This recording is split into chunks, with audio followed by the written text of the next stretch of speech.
Hello everyone, welcome to Utkarsh nursing entrance exam channel. आज हम लोग जानेंगे RUHS एग्जाम के रिलेटेड स्ट्रेटजी। RUHS एग्जाम जो हमारा होने वाला है, it is most probably happening in the month of July या फिर अगस्त। 2024 में अगस्त महीने में ये एग्ज़ाम आयोजित हुआ था, तो मान के चलते हैं कि जुलाई या अगस्त मंथ में आयोजित हो सकता है। पूरी संभावना है कि जुलाई या अगस्त में एग्ज़ाम होने वाला है। तो इसके लिए क्या रणनीति होनी चाहिए, किस तरह से आप प्रिपरेशन करेंगे, क्या स्ट्रैटेजी होना चाहिए, क्या हमारा सिलेबस है, क्या हमारा एग्जाम पैटर्न है, उसके रिलेटेड आज थोड़ी चर्चा करने वाले हैं। तो अंत तक ज़रूर जुड़े रहें बच्चों। जैसे कि आपको पता है, जो हमारा RUHS है उसका सिलेबस क्या है। तो सिलेबस की यदि बात करें तो आपको पता ही है, एग्ज़ाम पैटर्न एंड सिलेबस में आप देख सकते हैं बच्चों, एग्ज़ाम पैटर्न में we have physics, chemistry and biology. 3 subjects है, मात्र आपके 3 सब्जेक्ट है, फिजिक्स, केमिस्ट्री एंड बायोलॉजी। और यहाँ पे बच्चों फिजिक्स में आपके आ रहे हैं 33 क्वेश्चंस, केमिस्ट्री में आपके आएंगे 33 क्वेश्चंस एंड बायो में आपके आ रहे हैं 34 सवाल। कुल मिला के आपके 100 सवाल है, 100 मार्क्स का पेपर है और कोई भी नेगेटिव मार्किंग नहीं है, नो नेगेटिव मार्किंग।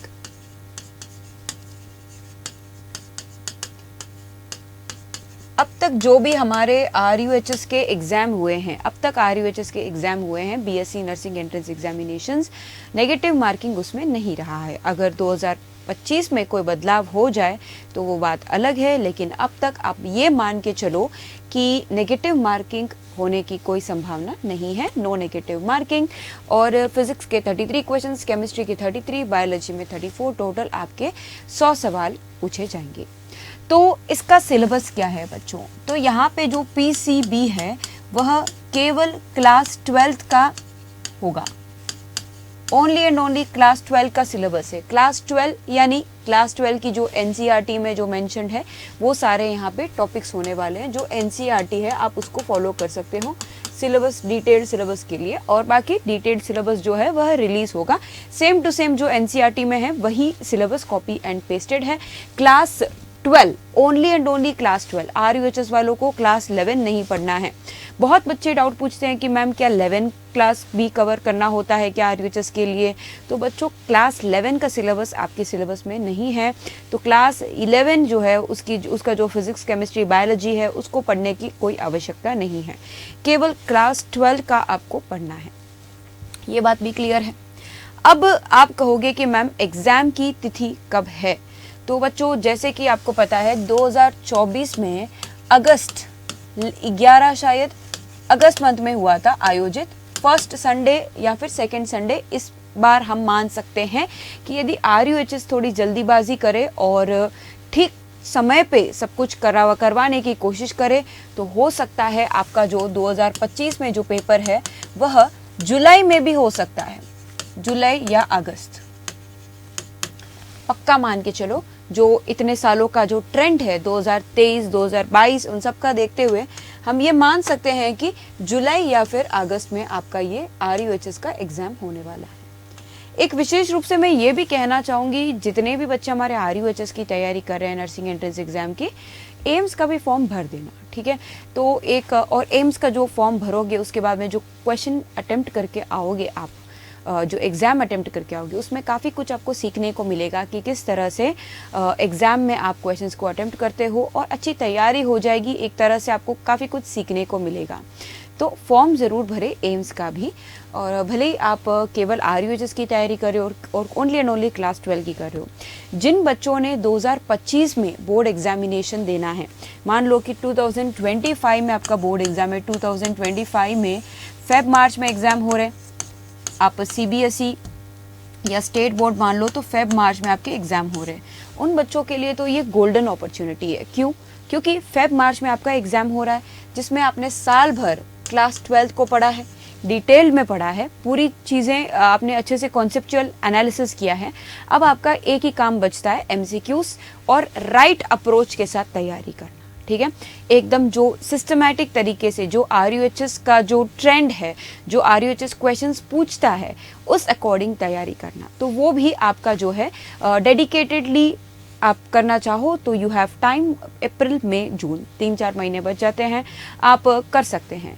इस तरह की तैयारी, क्योंकि आपकी एनसीईआरटी जो है क्लास 12 की वो पूरे साल आपने पढ़ाई की है।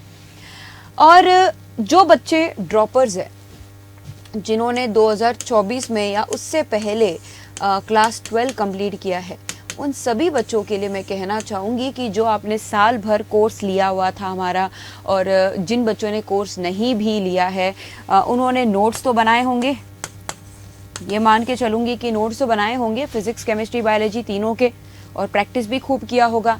अब क्या काम बचता है, आप लोगों को करना है बच्चों रिविज़न। ये जो हमारे 4 महीने में, मान के चल रही हूँ कि लगभग हमारे पास 4 मंथ्स का टाइम है, इन 4 महीनों में आपको रिवीजन करना है, और इतना बढ़िया आपका रिवीजन होना चाहिए। फिजिक्स केमिस्ट्री बायोलॉजी जो भी आपके नोट्स में लिखा है, जो भी आपके एनसीईआरटी में लिखा है, किस कोने में कौन सी चीज़ लिखी गई है, वो आपको पूरी तरह ब्रेन में रजिस्टर्ड हो जाना चाहिए, एकदम आपके दिमाग में छप जाना चाहिए कि कहाँ पे क्या कौन सी चीज़ लिखी है। ठीक है, ऐसा नहीं कह रही हूँ कि आप रट्टा करो, रट्टाफिकेशन करो, या फिर एकदम आप मेमोराइज करो, ठीक है, बट कहने का अर्थ ये है कि यदि मान लो आप साइंस ऐसे सब्जेक्ट्स होते हैं, फिजिक्स केमिस्ट्री बायोलॉजी खास करके, कि आपको उसको समझना पड़ता है, ठीक है, जो समझ सकता है वही इसमें आगे निकलेगा, स्पेशली फिजिक्स।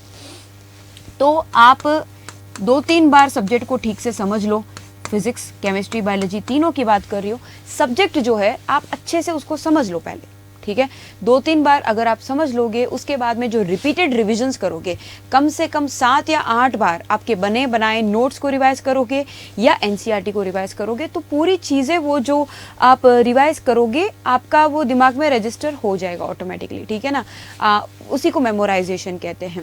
याद करने के लिए आपको अलग से कुछ नहीं करना है, क्या करना है, ज़्यादा से ज़्यादा रिवाइज करना है। अब ऐसे भी बच्चे हैं जिनको रिविज़न कैसे करना वो पता ही नहीं है, ठीक है, मैंने ऐसे कई बच्चों को देखा है, वो क्या करते हैं रिवीजन के नाम पे। चलो भाई, अब मैं आपको बताती हूँ रिवीजन कैसे करना है।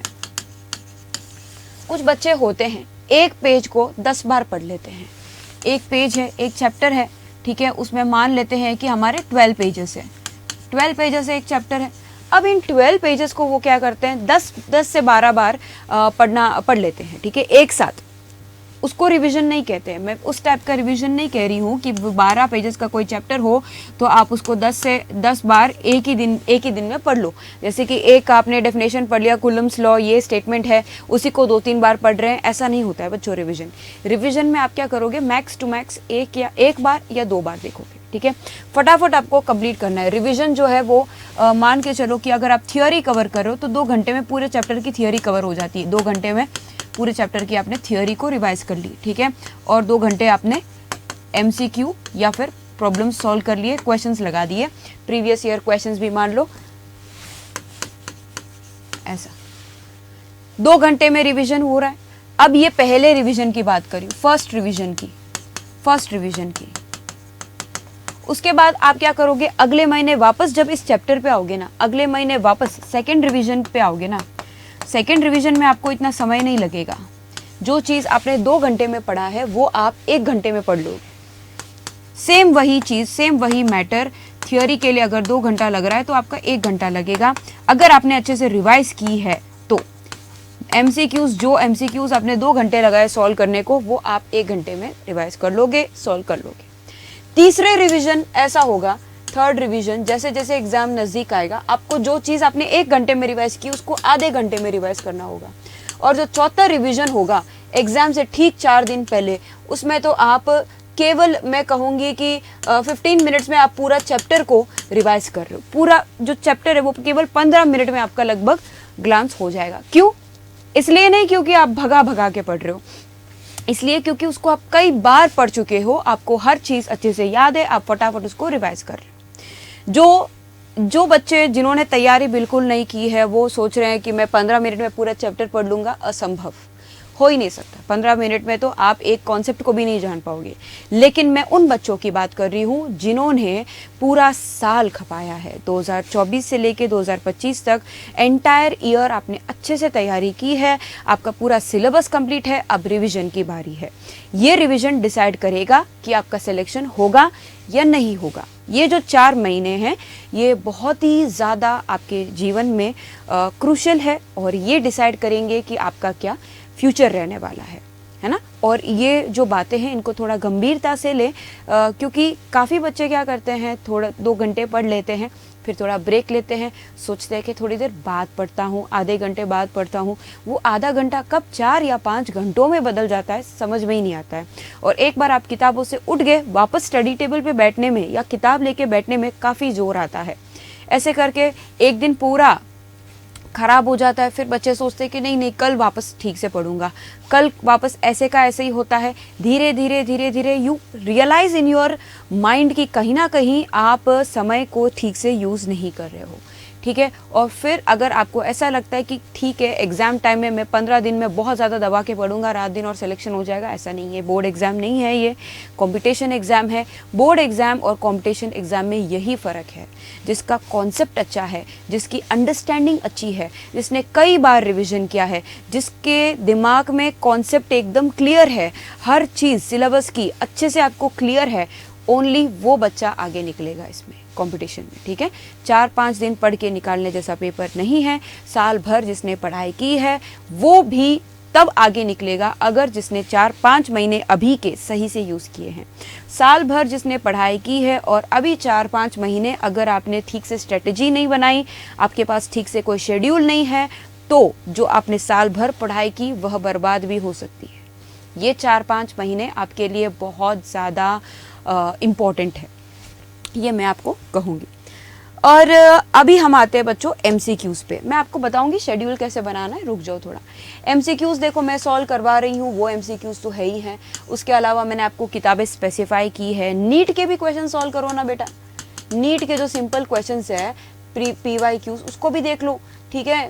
अदर स्टेट के हो सकता है UPC नेट वाले आपको सीधा सीधा कॉपी पेस्ट करके अदर स्टेट्स के भी आ जाते हैं कई बार RUHS में।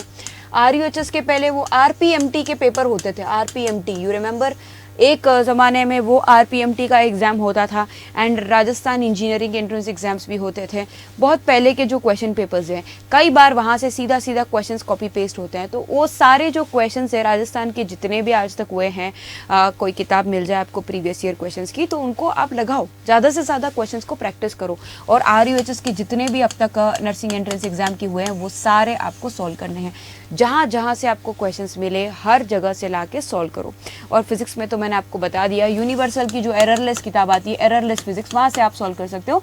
इतना ही नहीं, आप मैंने जो यूट्यूब में बहुत सारे क्वेश्चंस करवाए हैं, आप प्लेलिस्ट में देख लो जाके, फिजिक्स के चैप्टर वाइज आपको खूब सारे क्वेश्चंस मिलेंगे। कम से कम उसको तो सॉल्व करो ठीक से, उसका तो अच्छे से नोट्स बना के पढ़ाई करो, कुछ तो करो, है ना। MCQs तो करना ही होगा। आपको ऐसा लगता है कि केवल बोर्ड एग्जाम की तरह हम थियोरी पढ़ के निकाल लेंगे एग्जाम, ऐसा नहीं है। थियोरी पढ़ना अलग चीज़ है और दिमाग यूज़ करके क्वेश्चंस को सॉल्व करना अलग चीज़ है। ऐसे कई लोग मैं जानती हूँ पर्सनली जिनका थियोरी बहुत अच्छा है, जिन्होंने बहुत रटाफिकेशन किया है ड्यूरिंग बोर्ड एग्जामिनेशंस, लेकिन जब बात MCQs की आती है ना, तो वो पत्ते तो अच्छे से भर सकते हैं, पूरा डेरिवेशन कर सकते हैं, बट जब MCQs के आते हैं तो उनको पता नहीं होता कौन सा कॉन्सेप्ट लगना चाहिए, किस तरह से फटाफट आंसर निकालना है। तो एक स्किल है, मैं कहना ये चाहती हूँ कि जो MCQ सॉल्व करना जो होता है प्रोसेस, वो एक प्रकार का स्किल है, वो आप प्रैक्टिस के साथ ही डेवलप कर सकते हो। किस तरह से कम टाइम में आप ज़्यादा क्वेश्चंस अटेंड कर सकते हो, किस तरह से आप अपनी एक्यूरेसी बढ़ा सकते हैं।